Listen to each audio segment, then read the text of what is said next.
ऋषि सुनक जो कि यूके के प्राइम मिनिस्टर हैं, उन्होंने ये बोला है कि वो कुछ ग्रुप ऑफ कंट्रीज या कुछ कंट्रीज के लोगों को यूके में बैन करने जा रहे हैं, जिसकी रीजन ये बताई जा रही है हेट स्पीच, हेट प्रीचर्स या फिर एक्सट्रीमिज्म, और उसमें पाकिस्तान का नाम भी शामिल है। पाकिस्तान का सूरत हाल वही रहने वाला है।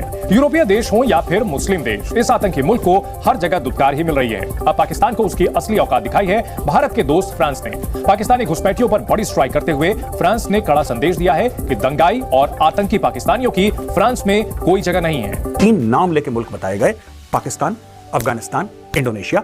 ये जो रेडिकल इस्लामिस्ट प्रीचर हैं उनको हम चेक करेंगे और फिर उनको हम ब्लॉक कर देंगे, वो यूके के अंदर नहीं आ सकते। हेलो दोस्तों, आप सभी का स्वागत है हमारे यूट्यूब चैनल पर। एक बड़ी खबर आ रही है फ्रांस और यूके से कि मोमिनों पर एक दबाव शक्ति बनाई जा रही है। यूके के ऋषि सुनक ने पाकिस्तान, अफगानिस्तान, इंडोनेशिया को अपने देश में आने पर बैन लगा दिया है, क्योंकि वहाँ के मौलवी मुल्ला जाकर हेट स्पीच देते हैं और भड़काऊ बयान देकर लोगों को गुमराह कर रहे हैं। वहीं पर फ्रांस में भी एक मौलाना ने फ्रांस के खिलाफ फ्रांस के झंडे को शैतानी झंडा कहा और काफ़ी भड़काऊ बयान भी दिए। फ्रांस सरकार ने उस मुल्ले को दाढ़ी खींच कर अपने देश से बाहर निकाल दिया। पूरी दुनिया में एक ही ऐसा कौम है जिसे दूसरों से परेशानी है। वहीं अन्य देश के भी लोग हैं जो दूसरे देश में जाते हैं, अपना जॉब करते हैं, सब मिलजुल कर रहते हैं, लेकिन इनको अपना ही एक सरिया लॉ चाहिए। जहाँ भी जाते हैं सरिया लॉ चलाने या जिस देश में जाते हैं वहाँ की अर्थव्यवस्था का सत्यानाश कर देते हैं। चलिए देखते हैं इस वीडियो में पाकिस्तानियों के कारनामे। अगर चैनल पर पहली बार आए हैं तो चैनल को लाइक एंड सब्सक्राइब अवश्य कर लें। धन्यवाद। मोमिनों के ऊपर पूरी दुनिया में सख्ती होती जाएगी। ट्रंप ने भी कहा है कि जब मैं ताकत में आऊंगा तो मैंने सारों को ढूंढ के चुन के इनको ढूंढना है जिन्होंने इस तरह के एंटी सेमेटिक और इस तरह की इस्लामिज्म की जो नारेबाजियां की हैं। बड़े से कहता चला आ रहा हूँ कि they have played their hand way too soon.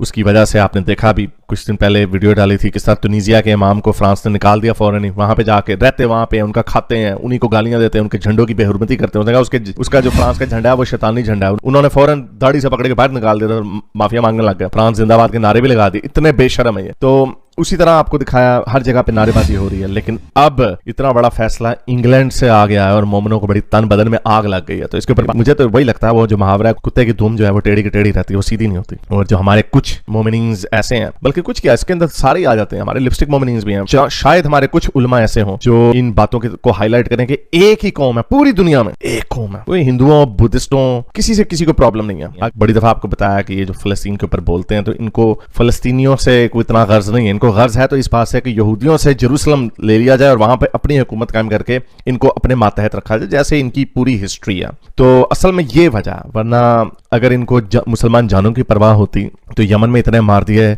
Syria में इतने मार दिए, तो तब क्यों नहीं निकले बाहर? नहीं निकलते बाहर। तो ये इसका ये मजहबी ताल्लुक है। तो ये ड्रामेबाजी है कि हमें बड़ी लोगों से परवाह है। तो एनीवे, तो इन्होंने मगर पूरी दुनिया में मोमिनों के खिलाफ सख्ती होती जा रही, क्योंकि इनकी हरकतें ऐसी हैं, कारनामे ऐसे हैं। जिधर जाते हैं एक तो वहां पे बेड़ा गर्क कर देते हैं। बर्मिंघम में आपको पता है सबसे परसेंटेज के हिसाब से पाकिस्तानी बहुत ज्यादा रहते हैं वहां पे। तो वहां पे इतने वजीफे खाते हैं, काम करने की इनको आदत नहीं होती। और अगर काम करते भी हैं तो अंडर द टेबल काम करते हैं, वहां से फिर उनसे उनकी वजीफे खाते हैं, जो उनके बेनिफिट्स होते हैं उसको खाते हैं। तो बर्मिंघम जो है बैंक करप्ट हो गई है वजीफे दे देगी इनको। हमने देखा है बड़ी दफा, वो स्टैट्स भी आपको दिखाए हैं। सबसे ऊपर हाउस होल्ड की जो इनकम है वो इंडियंस की है, सबसे नीचे जो है वो पाकिस्तानियों की, और सेकंड लास्ट जो है बंगालियों की। इंडियन जो है गोरों से भी ज्यादा पर कैपिटा ऑन एवरेज उनकी फैमिली, इंडियन फैमिली जो है वो पैसा कमाती है इंग्लैंड में। यही हाल उनका अमेरिका में भी है, हर जगह पे है। तो इससे पता चलता है कि उनकी कल्चरल ब्रॉटअप क्या हुई भी है। हिंदुओं को जब इंडियंस बाहर जाते हैं तो उनको ये नहीं होता कि हमने जी यहाँ पर आके भगवा का झंडा लहराना है। वो ये नहीं कहते कि हाँ जी हमने गाय हराम करवा देनी है सबको, गोरों के ऊपर भी हमने तंग करना है उनको, तुम गाय नहीं खा सकते। उनको इससे कोई गर्ज नहीं होता, वो अपनी जिंदगियों को बेहतर करने आते हैं। ये डिस्टिंक्शन करना बड़ा जरूरी है। मोमिनीन शरिया फॉर यूके के नारे मारते हैं।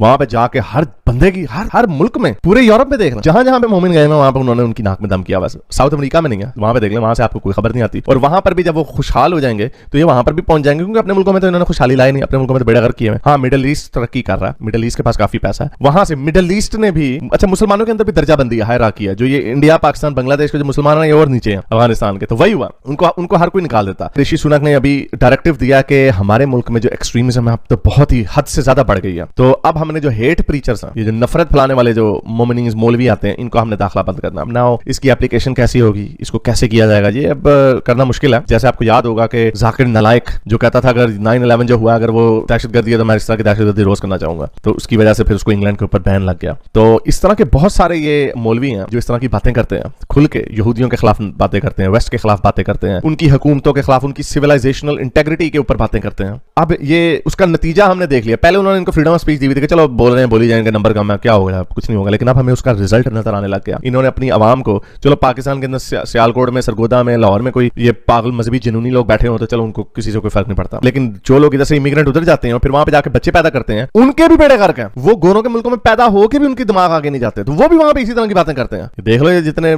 ऑनलाइन आपको मिलेंगे डिली डुली हुसैन वगैरह जिस तरह के लोग होंगे, वो हरकत उनको और कोई ख्वाब नहीं आता इसके अलावा के यूके में हम शरीयत ले आएंगे, इसके अलावा उनको कुछ है ही नहीं उनके पास। तो उसका नतीजा क्या निकलता है, आप देखते हैं सोसाइटी में इस्लामिज्म और रेडिकलाइजेशन आती है। अब तो खुल के लोग इस्लामिज्म की बात करते हैं और धज्जियां उड़ाते हैं लोग। और ये कंजर्वेटिव पार्टी, फार राइट की पार्टी नहीं है, कंजर्वेटिव पार्टी। और अभी उन्होंने एक, इसका नाम भूल रहा है, एक मिनिस्टर को उन्होंने हटा दिया जिसने ये कहा कि सादिक खान जो है इस्लामिस्टों के हाथों, ये जो रेडिकल मोमिनीज है उनके हाथों इस्तेमाल हो रहा है। इतनी सी बात करने पे उन्होंने उसको उतार दिया, ये कंजर्वेटिव, इसी कंजर्वेटिव पार्टी ने, क्योंकि वो बड़ा सोच समझ के बात करते हैं, केयरफुल होकर बात करते हैं। तो बहरहाल, लेकिन मोमिनीज का और कोई सानी नहीं है। 90% नहीं 97% जो उनके वॉच लिस्ट पे हैं वो सारे मोमिनीज हैं। हिंदू क्यों नहीं है, बुद्धिस्ट क्यों नहीं है, और लोग क्यों नहीं है, क्योंकि मोमिनों के कारनामे ऐसे हैं। तो बहरहाल, इससे मैं देख रहा था इस खबर के नीचे लोग कमेंट्स कर रहे थे, ओ जी देखो जी गोरे हमारे मुसलमानों के खिलाफ हैं, सारे तुम्हारे खिलाफ ही क्यों आते हैं, क्योंकि हमारा मजहब सच्चा है। तुम्हारा मजहब सच्चा नहीं है, तुम्हारे कारनामे करतूत गंदे हैं। यही वजह है कि तुम देखो थर्ड वर्ल्ड के मुल्क कुछ भी नहीं है तुम्हारे पास, और जो मुल्क आगे जा रहे हैं मिडिल ईस्ट के पैसे की वजह से, वो लोग भी इस्लाम से दूर हो रहे हैं, वो मॉडर्निटी ला रहे हैं, अपने मुआशरों को आगे लेके जा रहे हैं। तो बहरहाल ये हुआ ये कि उन्होंने कह देगा हमने हेट प्रीचर्स 3 मुल्कों से नहीं लाने, अफगानिस्तान से, पाकिस्तान से और इंडोनेशिया से। हालांकि इसके अंदर बांग्लादेश भी होना चाहिए,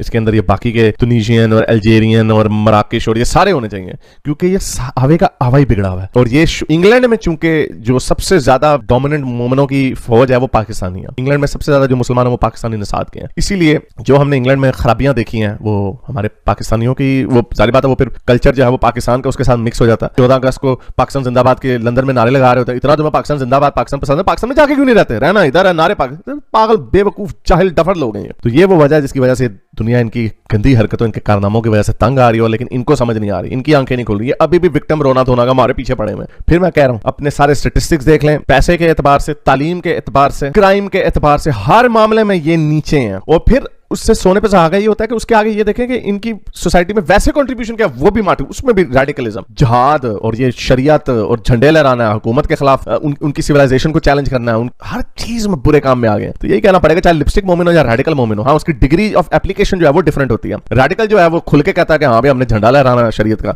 जो लिपस्टिक मोमिनीन है वो उनको कवर करते कहते नहीं यार इस्लामिज्म में कोई ऐसी बात तो नहीं है, देखिए हमारे पे जुल्म हो रहा है, देखिए लोग ना हमारे से बड़ी जाति कर रहे हैं, तुम्हारे साथ ही क्यों कर रहे हैं। ये जब तक अपने गिरेबान में नहीं झांकेंगे, जब तक ये 21वीं सदी में नहीं आएंगे, इनको घसीट के 7वीं सदी से घसीट के इनको 21वीं सदी में लाना पड़ेगा। और इस सदी के शुरू में ये और बैकवर्ड हुए हैं, जो लोग थोड़ा आगे जाने की कोशिश कर रहे थे और बैकवर्ड हो गए, ये और बुरके और ये दाड़ियां और इस तरह की हरकतों में पड़ गए। तो उसका नतीजा देख लें आपके सामने, ये वो जहालत है कि वो गलतियां किए जा रहे हैं और उसको डबल डाउन कर रहे हैं, मजीद कह रहे हैं हमने और करना। सिर्फ मिडिल ईस्ट से अच्छी खबरें आती हैं एमबीएस की वजह से, वो भी क्योंकि हमारा ही भाई बंधु है। आपको जल्दी पता चलेगा कि हम लोग भी सऊदी अरब जा सकेंगे और हम वहां पे जाके मक्का में जाके उसको फोटो शोटो खींचेंगे just from touristy point of view. तो बहरहाल पाकिस्तान, अफगानिस्तान और इंडोनेशिया के जो मौलवी हजरात हैं इनके वीजे बंद होंगे। और ये मैं फिर बताऊंगा आपको, जहां पर इस तरह के मौलवियों की वीडियो नजर आती है, जहां पे मौलवी कुछ इस तरह की बात कर रहे हैं वेस्ट के खिलाफ और शरीयत फैलाने की, ये वो क्लिप्स सेव कर लिया करें और फिर उनके सबटाइटल लगा के अपनी लोकल ब्रिटिश एम्बेसी को या अमेरिकन एम्बेसी को भेजा करें। उनके पास इंफॉर्मेशन नहीं होती, ये करना बहुत जरूरी है क्योंकि इनके जब इनके वीजे रुकते हैं ना तब इनका सारा इस्लाम मजूम निकल जाता होता। तो ये सारे बड़े एक नंबर के मुनाफिकीन, जैसा आपको बताया वो फ्रांस वाला टूनिसियन मौलवी जो था, जैसे उन्होंने छितर पोला किया था, कहता फ्रांस जिंदाबाद, पहले कह रहा फ्रांस का झंडा जैसे